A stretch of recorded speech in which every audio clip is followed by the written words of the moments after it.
দেখো বন্ধুরা, আজ করব অ্যাক্টিভিটি 8 এর এ। কি বলেছে?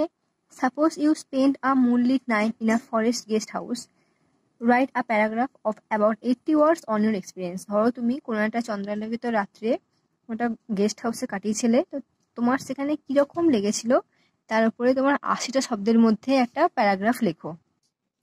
দেখো, আমি লিখেছি কি, আই লাইক অ্যাডভেঞ্চার, আমি অ্যাডভেঞ্চার পছন্দ করি। Some months ago I went on a tour with my 4 friends, কিছু মাস আগে আমি 4জন বন্ধুর সঙ্গে ঘুরতে গেছিলাম। But at night I was alone in a room, কিন্তু রাত্রেবেলা আমি একটা রুমে একা ছিলাম। দ্য রুম ওয়াজ বিগ, রুমটা বড় ছিল। দ্য টাইম ওয়াজ উইন্টার, সময়টা ছিল শীতকালের। দ্য নাইট ওয়াজ স্টিল, রাতটা ছিল স্তব্ধ। I went to bed at 11 AM, 11টার সময় আমি শুতে গেলাম।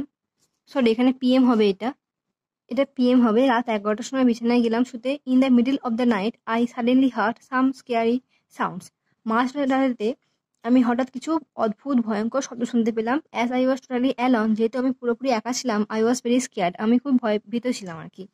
I could not slip the rest of the night, আমি বাকি রাতে আর কি ঘুমোতে পারিনি। Even now when I think about that day, এখনো এমনকি যখন আমি ওই দিনটার কথা মনে করি, আই ফিল ভেরি স্কেয়ার্ড, আমার খুব ভয় লাগে। That was a terrible night, এটা ছিল একটা খুব ভয়ঙ্কর রাত।